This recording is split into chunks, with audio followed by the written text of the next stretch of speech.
Mes chers compatriotes, le 24 mars 2015 fut un jour terrible pour l'aviation commerciale internationale, puisque ce jour-là, un avion, un Airbus A320 de la compagnie Germanwings, la filiale de la compagnie allemande Lufthansa, la filiale low cost, s'écrasait dans le massif des Trois-Évêchés, dans les Alpes de Haute-Provence en France, aux alentours de midi. C'était un vol qui ralliait Barcelone à Düsseldorf.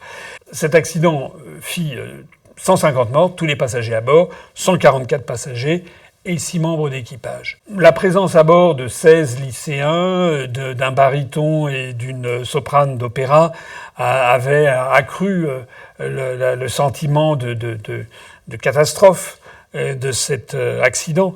Mais cet accident avait surtout défrayé la chronique lorsqu'il était apparu progressivement que le responsable de cet accident, c'était pas une avarie particulière, c'était un acte délibéré qui avait été commis par le copilote de l'avion, un certain Andreas Lubitz, qui avait 28 ans et qui avait décidé de mettre fin à ses jours de cette façon.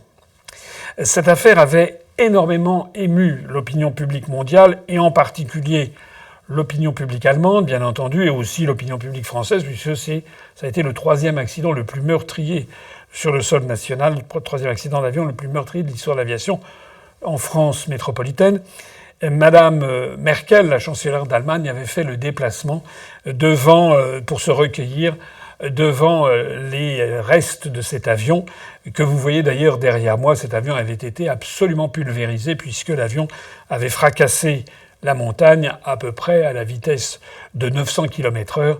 Autant dire qu'il avait subi un choc dont personne, évidemment, auquel personne ne pouvait survivre. Le fait que cet accident ait été provoqué délibérément par le copilote avait provoqué une onde de choc dans le monde de l'aviation, et en particulier en Allemagne, mais aussi en Europe.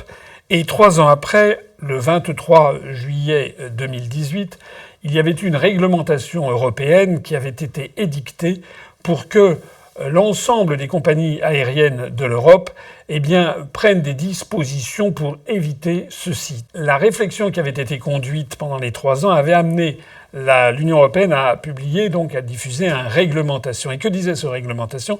Elle disait qu'il fallait qu'il y ait obligatoirement un contrôle inopiné de l'alcoolémie et aussi de l'utilisation de psychotropes et de drogues par les pilotes, les copilotes et tous les membres de l'équipage des avions circulant dans l'Union européenne.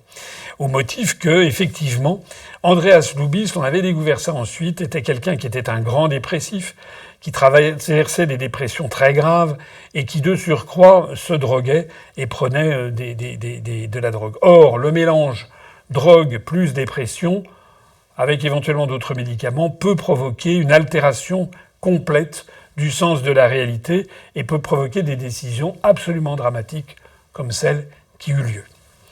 Je vous cite cela parce qu'il faut savoir que les méandres administratifs sont tels que finalement cette orientation européenne de 2018 s'est traduite en France par une loi de 2021 d'ordonnance pour autoriser le gouvernement à légiférer par ordonnance. Et parmi les ordonnances ainsi autorisées, une ordonnance a été prise le 1er juin 2022, donc il y a 6 mois. Cette ordonnance prévoit justement d'appliquer en France ce principe, c'est que désormais, les pilotes, les copilotes, tous les membres d'équipage des avions peuvent faire l'objet de contrôles inopinés de l'alcoolémie ou bien de l'utilisation, de la consommation de psychotropes, notamment avant de partir dans un vol. Si je vous dis cela, c'est parce que je voudrais faire une suite à la vidéo que j'ai faite récemment, qui a d'ailleurs un grand succès sur Internet, où je pose la question de l'état mental de M. Macron. Je ne plaisante pas. M. Macron a évoqué dans la presse qu'il avait une dépression très grave. Des rumeurs insistantes, je ne sais pas si elles sont vraies ou si elles sont fausses, mais tous les Français qui m'écoutent reconnaîtront que j'ai raison quand je dis qu'elles existent. Qui n'a pas entendu parler du fait que M. Macron consommerait des psychotropes ou des drogues, notamment de la cocaïne ? Et moi, je me dis, tout simplement, eh bien que ce que l'on a demandé à juste titre pour des pilotes d'avions commerciaux, nous devrions le demander a fortiori pour le président de la République. Parce que le président de la République est un homme, ou une femme un jour peut-être, le président de la République est un homme qui, lui, ne fait pas décoller un avion de 150 personnes, mais qui a la gestion d'un avion de 67 millions d'habitants. La République française. Et les décisions d'un chef d'État peuvent être absolument dramatiques. On le voit d'ailleurs avec la gestion de M. Macron, qui est en train de détruire des pans entiers de l'industrie, de l'artisanat, de l'agriculture, de la recherche, de l'éducation, etc., etc. en France, et qui est en train, en plus de tout, de nous entraîner vers un risque de guerre mondiale, en tout cas de confrontation avec la première puissance nucléaire du monde. Dans ces conditions, j'estime, et c'est du pur bon sens, j'estime que la représentation nationale, l'ensemble des députés et des sénateurs doivent déposer au plus vite une proposition de loi qui ferait obligation au président de la République de subir à intervalles aléatoires, sans qu'il soit prévenu, de subir des examens par des médecins assermentés et des médecins différents du médecin actuel, je vais y revenir dans un instant, des médecins qui examineraient son taux d'alcoolémie et qui détermineraient s'il utilise ou non des drogues ou des substances psychotropes, notamment la cocaïne. Je rappelle que en 1974, le 2 avril 1974 pour être précis, le président Georges Pompidou décédait brutalement. Son état de santé s'était détérioré pendant des mois. Il avait notamment, tout le monde avait pu constater qu'il avait pris du poids. Il était devenu considérablement plus gros qu'il n'était 2 ou 3 ans auparavant. On avait expliqué ça par une mauvaise grippe. On avait expliqué ça par la prise de cortisone. En réalité, on avait su beaucoup plus tard qu'il souffrait d'une maladie qui était la maladie, certains disaient la maladie de Hodgkin, d'autres la maladie de Waldenström, en attendant une espèce de cancer du sang qui était à l'époque tout à fait inguérissable et fatal. Et le président Pompidou avait caché son état de santé au peuple français. Il était donc mort brutalement le 2 avril 1974, alors que quelques jours auparavant encore, son entourage assurait qu'il était en bonne santé et que s'il avait grossi, c'est parce qu'il avait un bon coup de fourchette. Ceci avait beaucoup ému les Français, à la fois, évidemment, du fait du sort personnel de Georges Pompidou et puis de ses proches et notamment de son épouse, mais aussi ça les avait beaucoup émus parce que tous les Français s'étaient dit, voilà quand même un homme qui détient d'une certaine façon un droit de vie ou de mort sur nous, puisque c'est lui qui a les codes nucléaires. Et donc, au bout du compte, c'est lui qui est responsable d'une attaque nucléaire. Et quelqu'un qui est en phase terminale, par exemple, d'un cancer, qui sait s'il n'aurait pas pu être saisi d'un grain de folie en se disant, foutu pour foutu, je vais en fait détruire la planète puisque je veux mourir avec elle. C'était évidemment pas la pensée de Georges Pompidou, mais il avait été donc perçu par le peuple français, et notamment l'opposition, que tout ça n'était pas raisonnable et qu'il n'était pas raisonnable de garder secret la maladie d'un chef d'État. C'est pour ça que dans les semaines qui avaient suivi son décès, après l'élection de Valéry Giscard d'Estaing, avait été établi le principe du suivi médical rendu public du président de la République. Ça a eu lieu sous Valéry Giscard d'Estaing, sous François Mitterrand et sous ses successeurs. La vérité oblige à dire que le problème, c'est que ça n'a été une révélation qu'à moitié. Puisque, en règle générale, les présidents de la République se sont ingéniés pour faire suivre leur santé et diffuser des communiqués de santé réalisés par des membres de l'armée. Actuellement, c'est un colonel de l'armée, le colonel Jean-Christophe Pérochon, qui est le médecin en chef, chargé du suivi médical d'Emmanuel Macron. Il a fait d'ailleurs un communiqué lorsque Macron avait attrapé la Covid, donc il a fait un communiqué très laconique.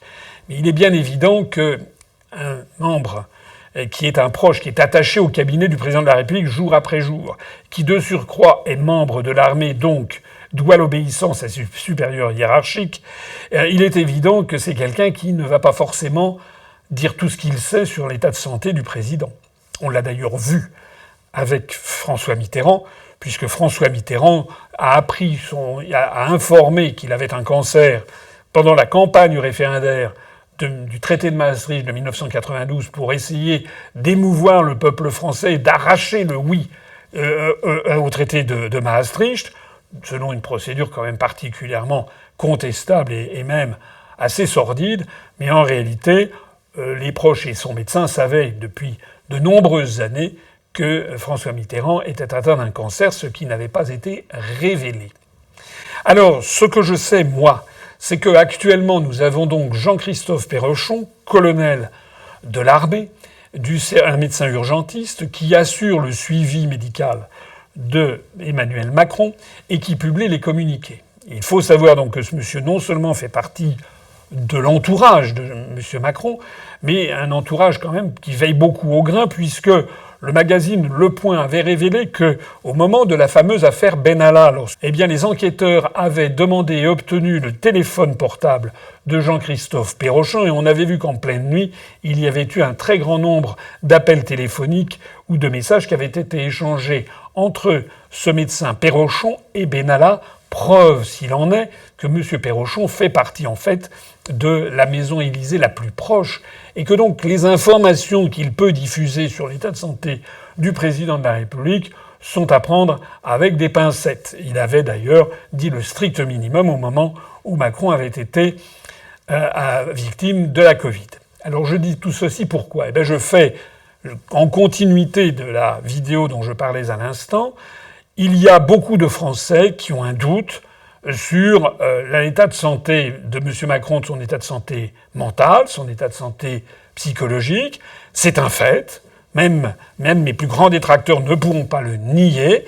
Il y a également beaucoup de Français, des millions de Français, qui pensent que M. Macron consomme de la cocaïne. Et puis il y a aussi des millions de Français qui considèrent que M. Macron, depuis un certain nombre de semaines et de mois, est devenu dans un certain nombre de cas complètement incontrôlable. Il est en roue libre. On l'a vu notamment lors de ces crises quasiment d'hystérie qui ont stupéfié la planète entière, même si il y a des trolls pro-Macron qui essayent de nous faire croire que c'est tout à fait normal qu'un chef d'État se comporte comme cela lors de la Coupe du Monde de football. Ça n'est pas vrai. Ça n'a pas été perçu comme tel dans beaucoup de pays du monde. Mais ça n'est pas le seul cas, puisqu'on a aussi beaucoup d'autres exemples où le regard, l'attitude, les gestes, les paroles mêmes du président de la République, rappelez-vous qu'il avait dit « la bête arrive, la bête de l'événement, la bête de l'apocalypse arrive », il l'a dit, c'est filmé, tout ceci quand même pose question. C'est la raison pour laquelle je considère, et je me livre ici devant vous, je fais une demande officielle, je pense que toutes les personnes qui m'écoutent doivent relayer cette information et cette demande auprès de leurs députés ou de leurs sénateurs, quels qu'ils soient, pour qu'ils fassent une proposition de loi qui soumette le président de la République, quel qu'il soit, pas seulement l'actuel, quel qu'il soit, à un dépistage de l'alcoolémie et un dépistage de l'utilisation de drogues et de puissances psychotropes. Je pense d'ailleurs que ceci devrait être appliqué à tous les candidats à l'élection présidentielle, parce que ma foi, il n'y a pas que les 500 parrainages. Il devrait y avoir, actuellement, on demande aux candidats à l'élection présidentielle de révéler leur patrimoine. Il y en a d'ailleurs certains qui le donnent directement comme moi, et la plupart des autres qui en cachent une large partie, dont d'ailleurs, je crois, M. Macron.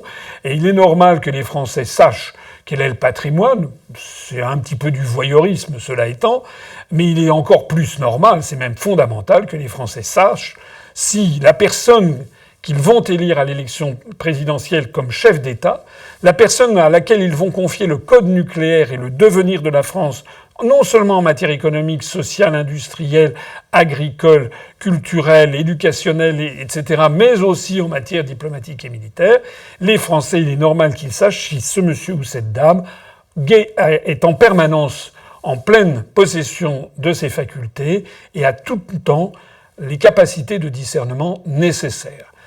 Moi, je ne voudrais pas monter dans un avion dont le copilote soit éventuellement dépressif et consommateur de cocaïne. Les 150 morts du crash de la Germanwings que l'on voit derrière sont là pour nous le rappeler tristement. Et bien de la même façon, je suis de ceux qui pensent que les Français doivent savoir si le président de la République, qui est le gérant, le garant, en définitive, en dernier ressort de l'avenir du pays, a toutes ses facultés à tout moment, et donc savoir s'il consomme ou s'il ne consomme pas de l'alcool et de la cocaïne.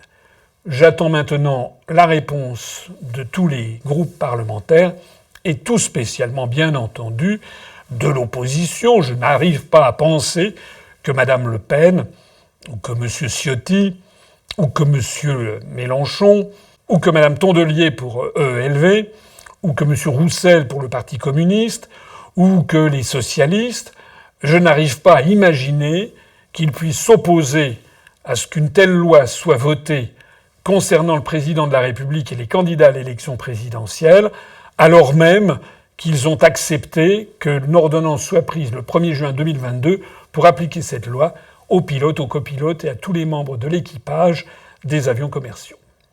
Vive la République et vive la France.